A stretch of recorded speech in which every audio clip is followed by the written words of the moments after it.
Assalamu alaikum. Welcome, Dr. Mariam Chughtai, and also welcome to the participants who have joined us. And also welcome to those who would be watching this recording later or those who are to come today. I would like to introduce Dr. Mariam Chughtai, although she is now very well known in Pakistan amongst both the academic community and also, I think, the general public at large. Dr. Mariam Chughtai is Director, National Curriculum Council of Pakistan. She has a doctorate and 2 master's degrees in education from Harvard University. Upon her return to Pakistan, she set up the School of Education at LUMS, where she is now a tenure track member. Dr. Chughtai is also the Pakistan Director for Harvard Mittal South Asia Institute. And as part of her family business, she serves on the board of directors for Chughtai Lab, Pakistan's largest private healthcare network. And participants can learn more about Dr. Mariam, including other sessions she's done on the single national curriculum and otherwise more generally in her career and on education at mariamchughtai.com, and I will be pasting that link also in the chat. So welcome, Dr. Mariam.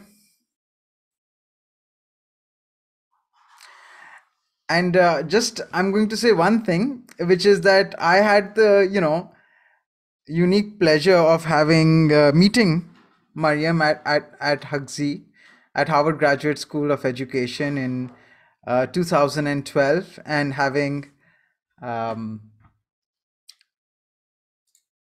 dinner with her there as well. And so, I will be henceforth referring to her as Mariam just because of that sort of personal connection.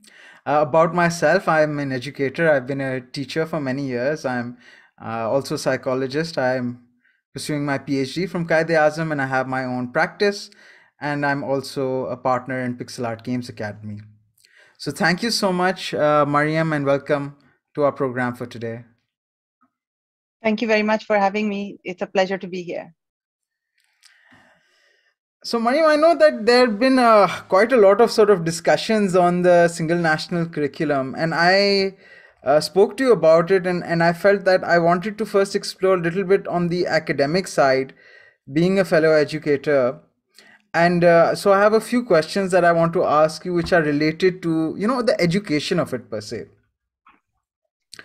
So I think the first sort of idea and thought that I had was that this SNC idea or the idea of a single common core curriculum is not unique to Pakistan. So I want to ask, regarding the international sort of evidence you found or guidance that you took, and what were the countries that you looked at? Did you identify the countries that it worked? Were there any best practices or any pitfalls to avoid?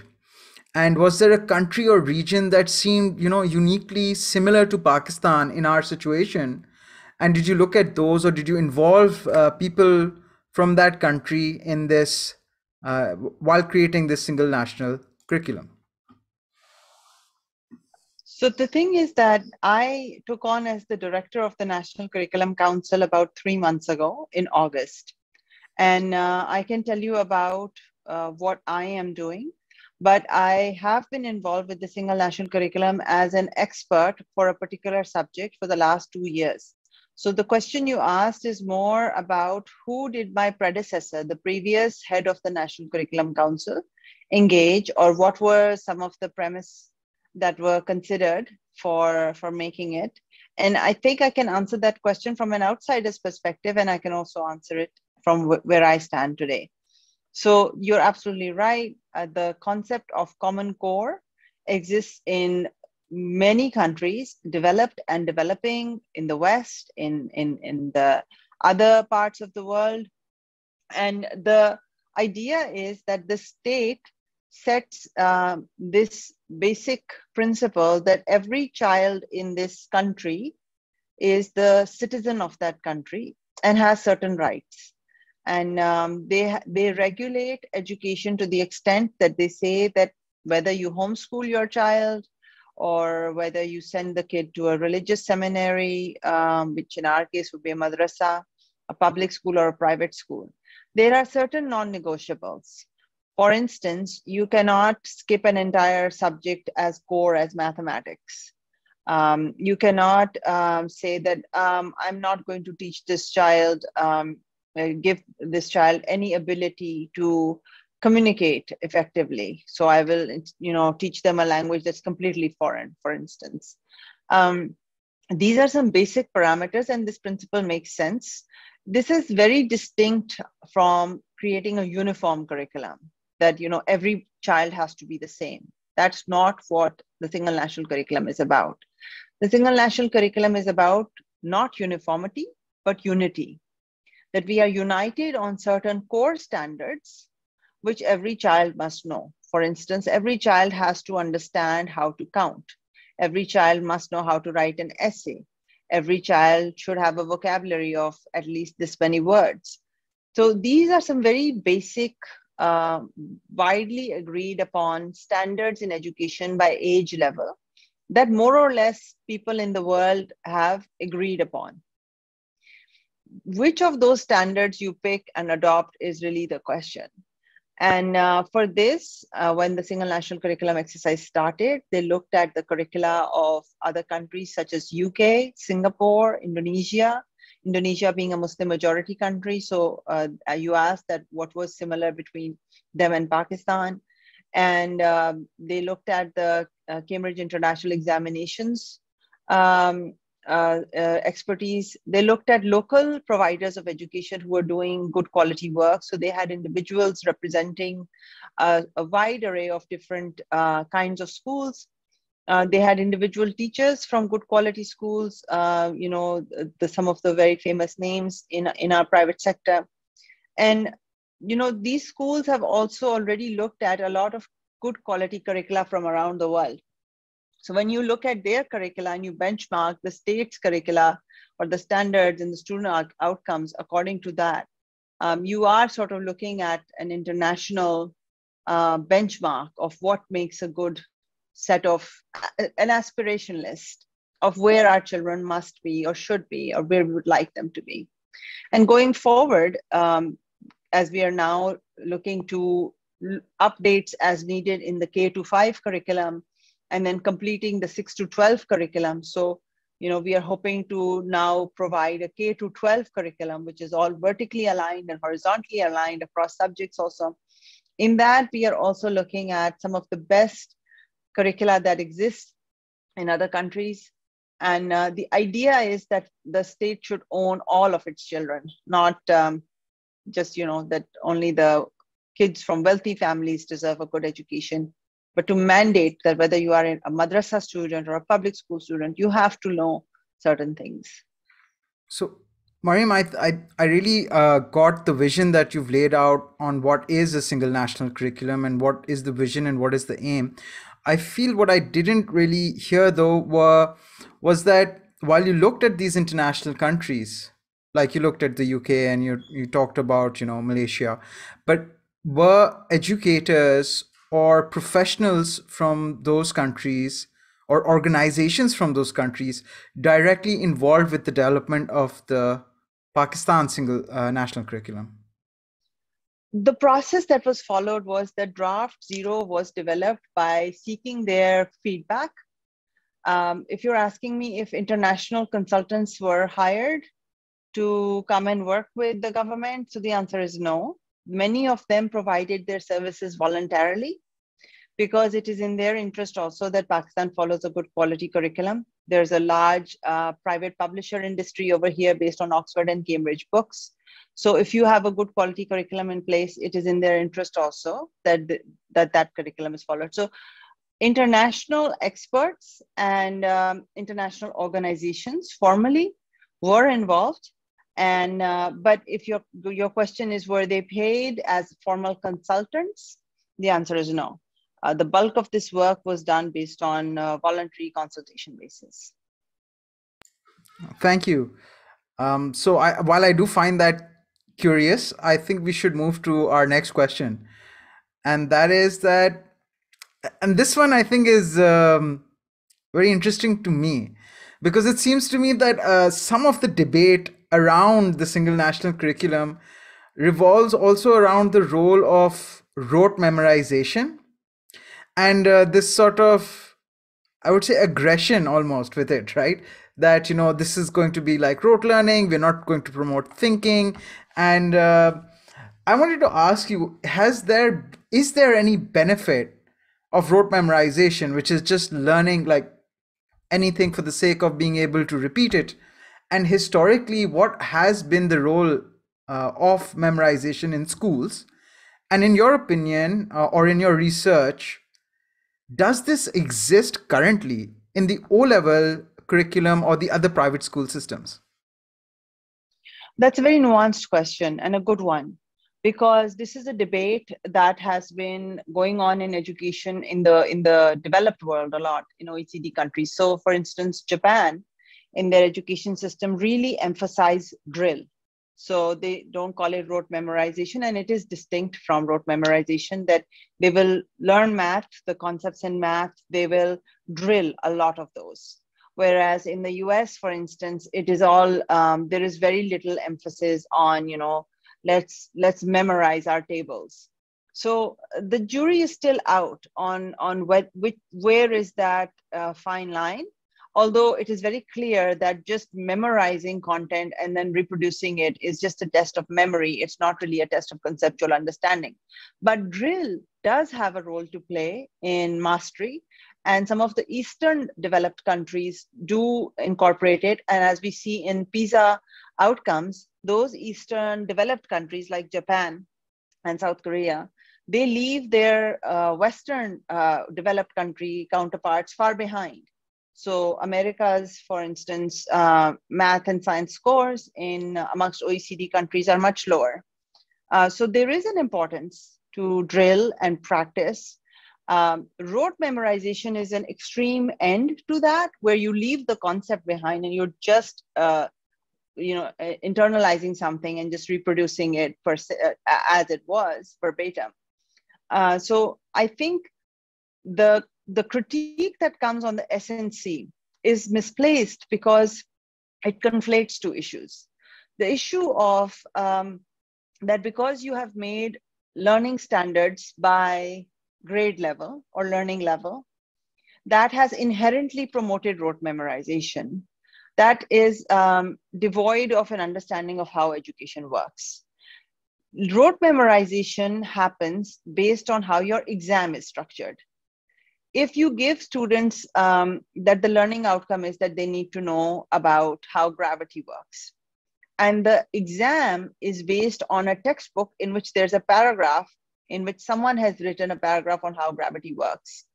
And they know that unless they reproduce that paragraph in that exact same order of sentences and words, they are not going to pass the exam. So the kid will put less priority on the conceptual understanding of gravity or observing it in their own life, and instead just memorize it to pass the test. But if they know that the exam is indifferent to which textbook they studied from, the exam is going to give a situation and ask them to explain how they know gravity is working in this situation. So that's a concept-based exam. That is going to cause the child to learn about gravity and be able to reproduce that concept in their own words. So the critique that because you have put gravity as a learning standard or whatever, learning standard by grade level, therefore you have somehow inherently promoted rote memorization is misplaced. Because assessment systems, that reform is still coming up. The government has yet to work on the assessment aspect of it. And the reason why we have given assessment frameworks, but the reason why that is happening a little bit later is because first of all, you have to figure out what are the learning standards by which age group that you are targeting. Then you get to the textbooks. Based on the textbooks, you're looking at teacher training, which is differentiated according to their the amount of resources their schools have. And then you go to assessments and you want to make the shift from rote memory to concept-based assessment. So this is a large, long, comprehensive education reform exercise. And for people to just jump to the end and say, because standards have been made, therefore rote memorization is being promoted. That's simplistic and misplaced. No, that is a very insightful answer to me, because one, you've also talked about drill and other forms of memorization, and then I think you really hit the nail on the head when you're talking about the problem with rote memorization, or or people being critical of it, whether in the SNC or outside the SNC. Definitely in the public school system in Pakistan, that we are critical of it is in the examination, actually. And when people are graded on reproducing an exact, like an essay should definitely, every essay should be different no matter what you're saying. So and I think what's really eye-opening for me is how you've described that right now the SNC is a common framework, but it's not a single examination system. And in fact, their work on that is really not right now being It's policy wise forthcoming. pushed. No, it's forthcoming. And yes, It's the forthcoming. government has not mandated a particular kind of assessment system, that these are the standards and this is how you must assess. And if a child does not pass this particular state mandated exam, you have to fail the child or fire the teacher. The government has done no such thing. The government has given standards by age level and asked the schools to start orienting their education in a way that whatever additional content they want to teach, they can. But this is a non-negotiable core content that they have to teach by that grade level. Right. But so though I think one of the fears though is that this will be the next step, that there might become a uniform assessment system. And then, so again, people, like you're saying, is simplifying and jumping ahead to the end rather than right now focusing on the beginning of what the SNC is. Is that how you would characterize it? I want to spend a minute and talk about the word system, because when we talk about system or nizam, people have been throwing this word around without any kind of nuance as to what this could mean in different contexts. So we have, for instance, the Beacon House school system, the Salamat school system, or we say the private school system. Those are very specific ways, very restricted ways of using the word system, perhaps even proper nouns. But if you use the word system as a system of quality education, which is more using system as a common noun, it's a system, but it's not necessarily, removing all kinds of other, like chains of schools or something. So we want to have people united on a quality curriculum. So it's a uniform, single national curriculum. It's single because it's singularly focusing on a certain quality set of core benchmarks that every child in Pakistan should be held above. Now, the question around assessments is the same thing. Are you going to change the assessment system?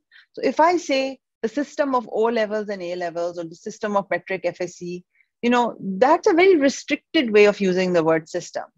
What we want to move towards is a system of assessments that is based on concepts. Now, if the metric FAFSC exam can be evolved or can be changed so that it is not an exam of rote memorizing, but rather you are testing the children on their conceptual understanding, even if they're taking the metric exam. That is us. The system is still the metric FAFSC system, but the evolution comes in the quality of the system. There is no push for, doing away with the O and A level system of assessment. It's a quality system of education. We may bring in more like PISA or TIMS. And in fact, they are being, PISA and TIMS both already exist in Pakistan at small levels. Sometimes in the public domain, TIMS in the Islamabad territory, and PISA within Beacon House. So we want to bring in a system of quality assessment, of concept-based assessment. And the rest, whether you call it O level, A level, IB, whatever, those are details. And there's diversity of options over there. So therefore, it's very important to look at the word system a little bit carefully and closely so that you're not confusing it one way or another.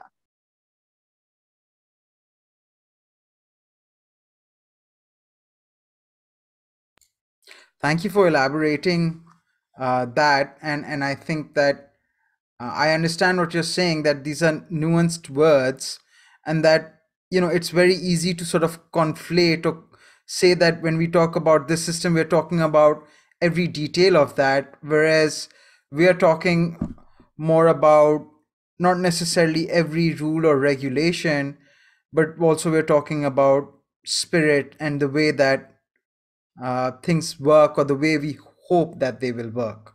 Yes. I'm going to ask a more, I think, well,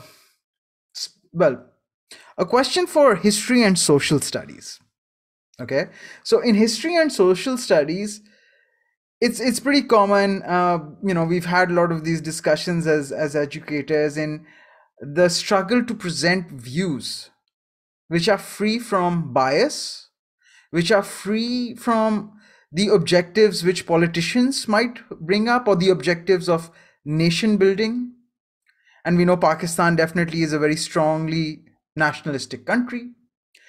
Where does the SNC fall currently, and also in its vision for the later grades which are coming, in presenting views that follow global values and global ideals rather than nationalistic agendas and ideals, or I would even go further to say beliefs? So what you're distinguishing, or what we should distinguish between, is nation building and indoctrination. Okay. Indoctrination is something that Pakistan has suffered at the hands of for many decades, and through many different political agents, whether they were democratic governments or non-democratic governments, and from all different political parties along the spectrum.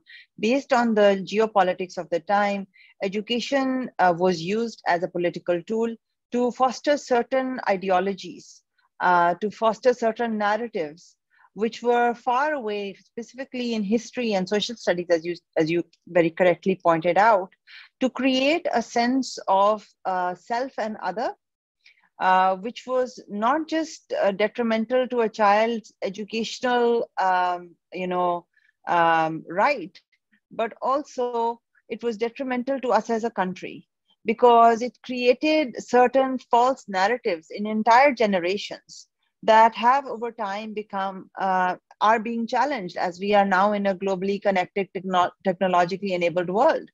So this is an unfair use of education for political purposes. And I will say that Pakistan is not the only country in the world that uses education for political purposes, nor is this the only time in the world when this has been done. George Orwell's book 1984 is talking about exactly that, and that book was not written for or exclusively for or from Pakistan.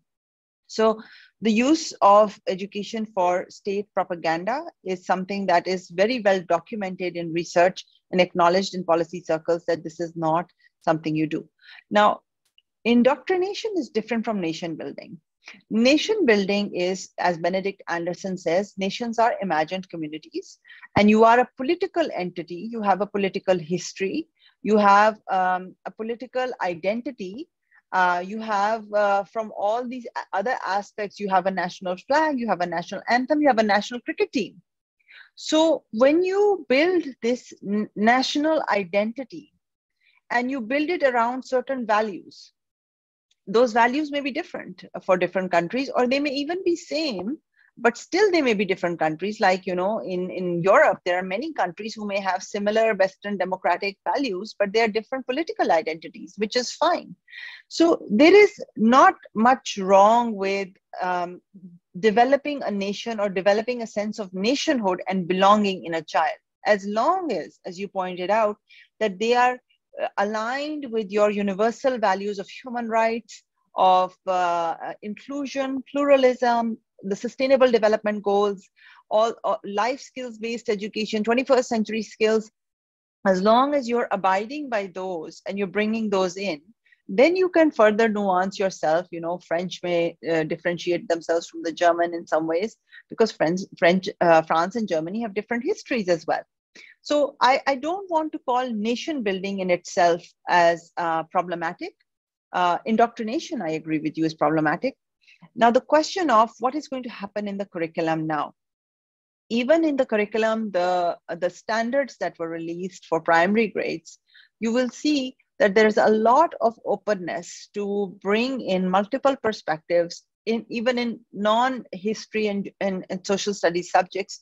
There is mention of other religious faiths that are practiced in Pakistan. There's a lot of inclusion along gender. There's always room for improvement, and we are working towards that. But it is moving towards those 21st century skills and the UN, Charter of Democracy. And in fact, in our textbooks, we are teaching them about what is a democracy, how do you become a global citizen, and how do you become a good digital citizen for that matter. Going forward, as we look at higher grades in history, Pakistan studies, there is a lot of openness in the government that we cannot anymore teach an incorrect history. Not only because we shouldn't, but also because it's not possible anymore, because children now have access to all the resources online for free. So the government is very clear on this, that there will be no indoctrination, and Minister Shafqat Mahmood has given me explicit direction on this, that he's personally interested in making sure that the history curriculum is not a problematic curriculum as it has been for many decades in the past.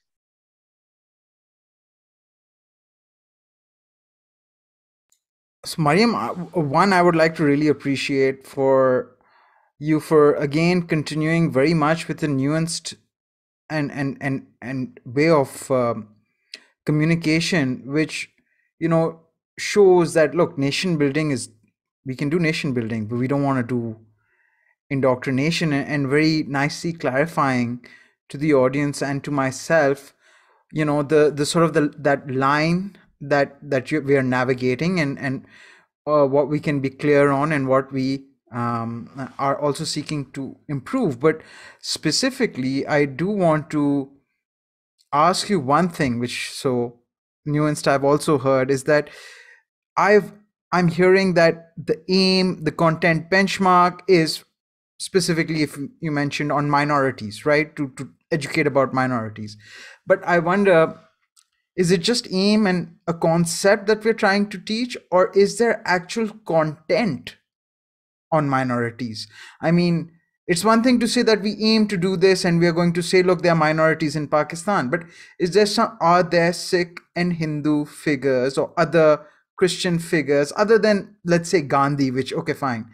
Other than that one person, do we actually have stories, contents that honor people from these communities in the single national curriculum today? Yes, we do. And you have to distinguish between the standards and the textbooks.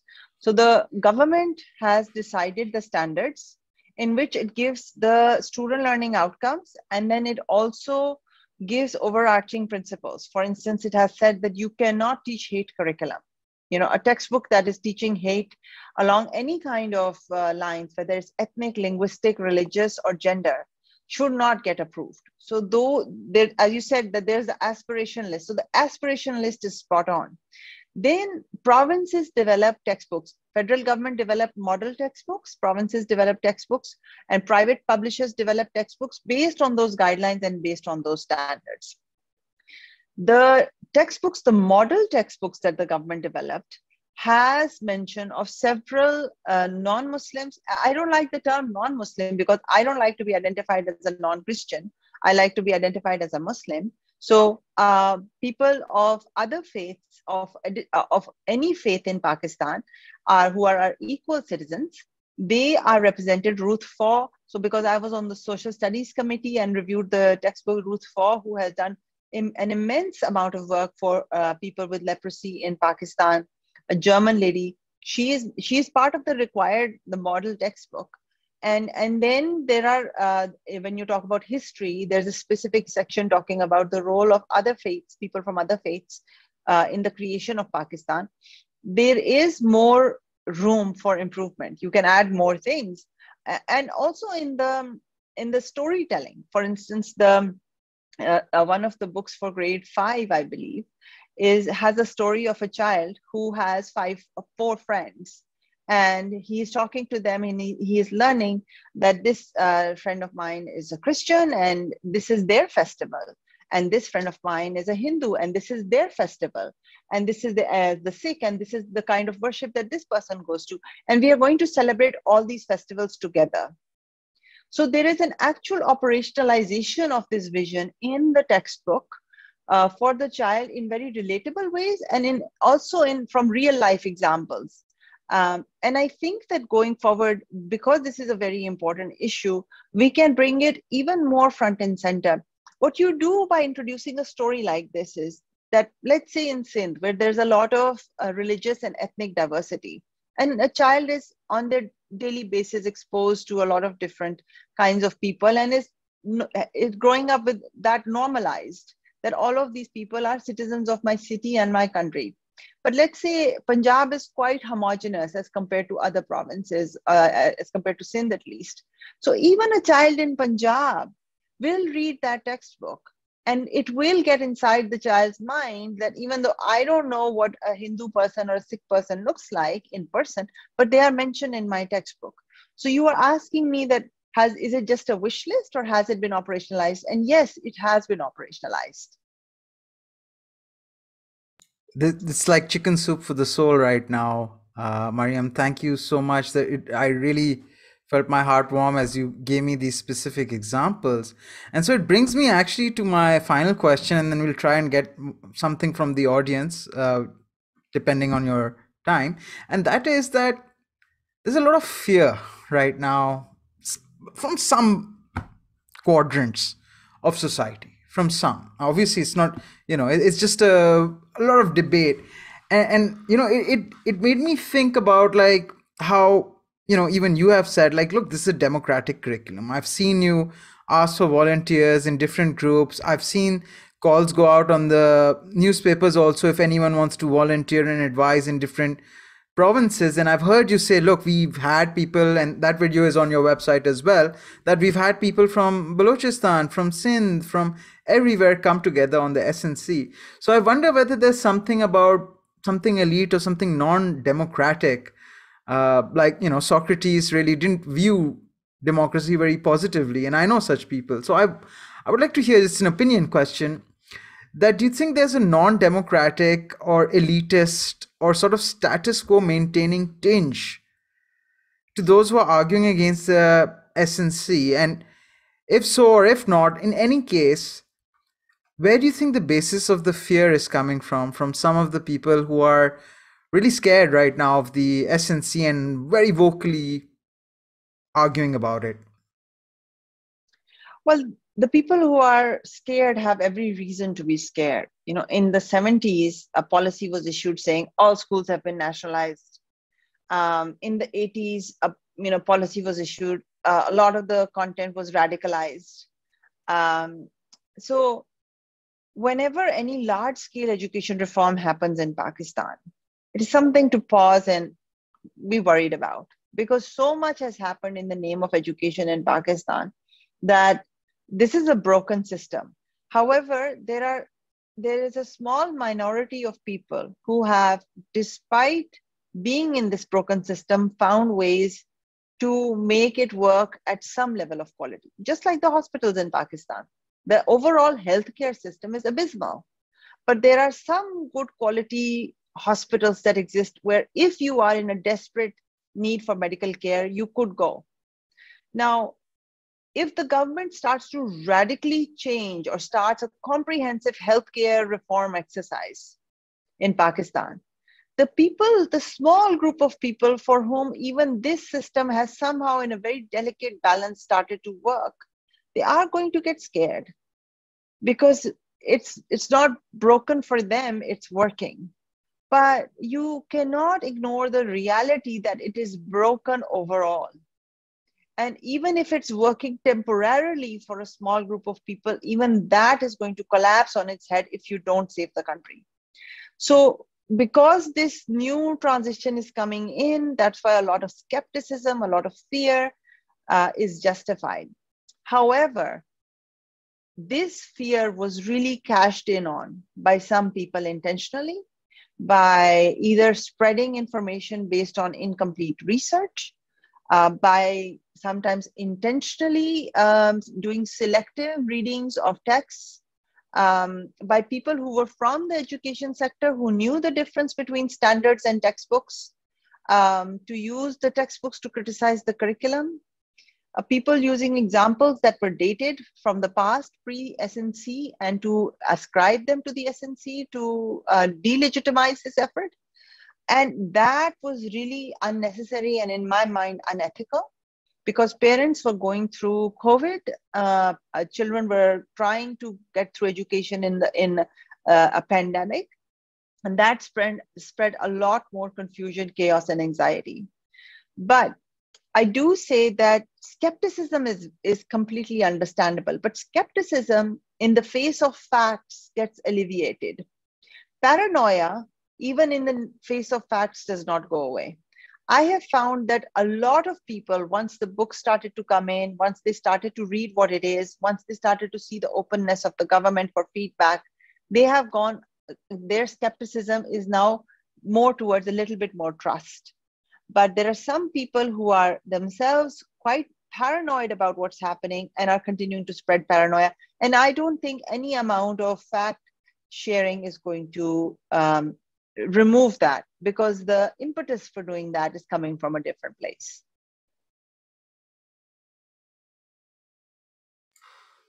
Okay, so what I hear is that it's legitimate to be skeptical, and I'm also hearing that, look, for a few people it's working, and there is a fear that it's going to stop working for everyone. But the belief really is that we need to fix it for everyone, and this is the step in that direction. And then there are also maybe few commentators who are doing it for their own purposes, whether that's attention or whatever else that they hope to gain. So Mariam, that kind of concludes, I think, the questions that I had drafted. And there are one or two questions from the audience, and I would like to, read it out. One is that, is there a central repository for educators of Pakistan to reference for guidance and material and to help with resources and quality? Usually such a repository exists in the form of universities. So universities like Aga Khan University, Institute of Education Development, LUMS School of Education, other universities that may not have schools of education, but have faculty who are studying education from a disciplinary lens. They are all good repositories, to refer to. But I think that as we are going through the curriculum exercise, we will make our, group of experts by subject area public also. So if you wanted to get in touch with them, you could. But you can, find out which faculty member is working at which university, and if you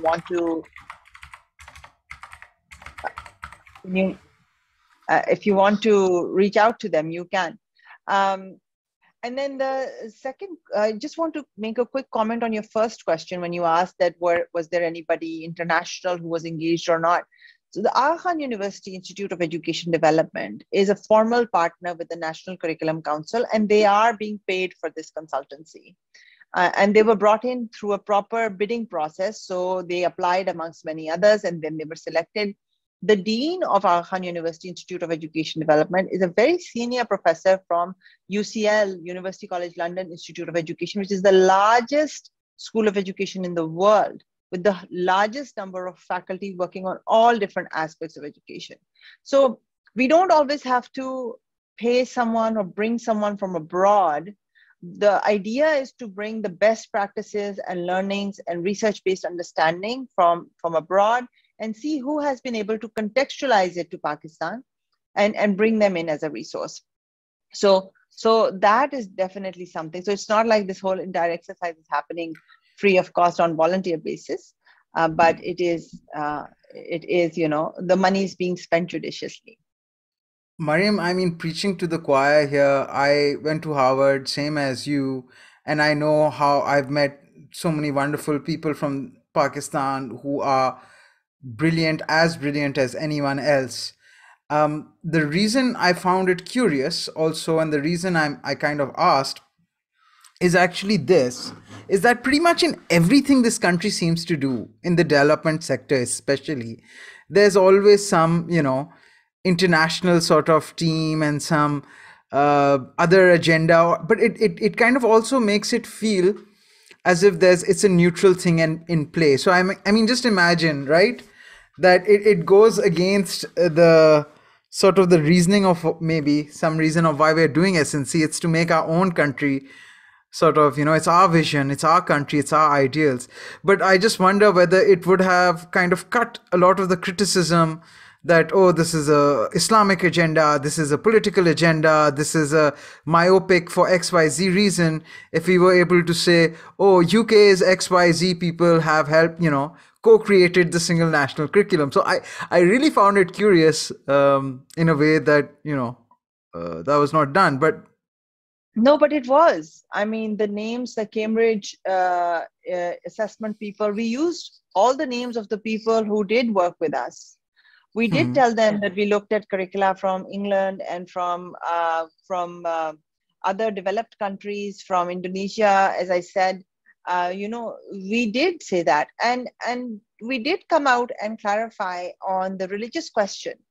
For instance, things like the curriculum requires children to memorize the Quran. When I asked for a page number, the critic was not able to produce that page number because it doesn't exist. Then questions of that, this is the same curriculum as a madrasa.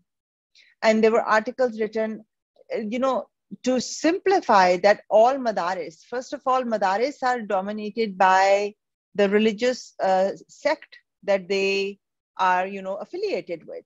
So to say all madrasas are teaching one curriculum is just not factually true. And secondly, to say that, things like you're teaching them Dars-e-Nizami, that's in class 9 onwards content, whereas the curriculum was only made until class 5. So very broad brushstroke critiques about, you've increased Islamiyat without really reading the content, or misreading it, or selectively reading it, or that now you have mandated that madrasa graduates have to come inside these elite private schools, and they are going to, the government is going to require them to be if a provincial government decides to do that, say tomorrow, that is different. But the single national curriculum has no such requirement. Now, the one thing that really got expanded was that every Muslim child in Pakistan now has to read Quran Nazra from grades 1 to 5, Quran, and then from grades 6 to 12 has to read Quran with translation. This is the first time the government has mandated that the child has to read Quran by translation. Now, this particular act of parliament came in 2017 under a different government and was unanimously passed in the parliament, signed by all political parties. So this was the one thing on which the single national curriculum experts had no say, because this is law. This is the law of the country. If I was an expert in the Philippines and it was law that every child has to read the Bible, I can't go and be like, well, no, we're not going to teach the Bible. It's the law. And not only was it passed by the federal parliament, by the National Assembly, it was subsequently passed in multiple provincial assemblies as well. So to use that and to pin it on the single national curriculum, the main distinction that needs to be drawn around religion is that it has been a non-negotiable that we do teach religion and Islam in our Islamiyat has been a subject since we were kids. And so that is a constant. But the kind of religion you teach, is it an extremist, backward, maybe orthodox religion? Or are you teaching an inclusive, pluralistic, progressive, contemporary faith tradition? That is the main distinction. And in that, the curriculum has most definitely moved towards a more progressive and inclusive curriculum, not just outside of Islam, but also within Islam, so that no majority Muslim sect is getting priority over there is always room for improvement. But the official organizations of these various religious sects within Islam and others have come on and signed off on this curriculum. So that nuance was lost, and this overarching broad brushstroke that somehow, and I didn't make Pakistan the Islamic Republic of Pakistan. Pakistan is not a secular state. So to pin all of that on the SNC was really unfortunate for this very important curricular reform exercise, on which we could have used that airtime to learn from what are parents' concerns, what are implementation challenges, are textbooks being provided on time, and we could have caught those problems in time. But the entire narrative was hijacked by this made up religious radicalization, taking us farther away from General Zia's time. And I think it was a moment of opportunity lost. I think it's very eloquently, very passionately said, and it kind of reminds me of this thing that schools are a microcosm of society, but when you want immediate societal change today, you should go back to society rather than coming to the school and the teachers and the educators who are making a curriculum on what society is telling us to do. And so it's kind of putting the cart before the horse, or whatever sort of example you want to give is it works both ways, but you can't they work in tandem with each other. You can't say, and education does have an important role in shaping society, but you can't both be a democratic society reflecting what is, you could, if you brought in textbooks, say from like Oxford textbooks, in which children were wearing non-traditional clothes, or the animals in the textbooks were zebras and giraffes, you could bring those textbooks and put them in every child's hand, but that textbook is not going to be relatable to the child, and therefore they will be learning losses.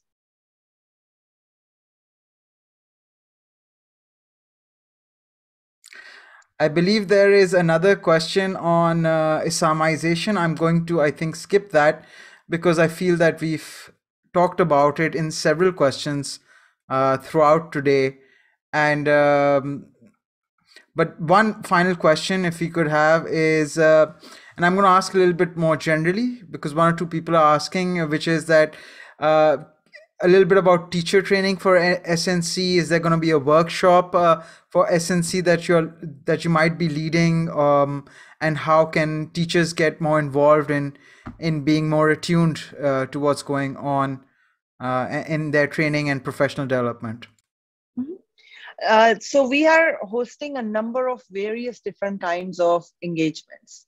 Some of them are workshops that are internal to put together a draft zero of the curriculum.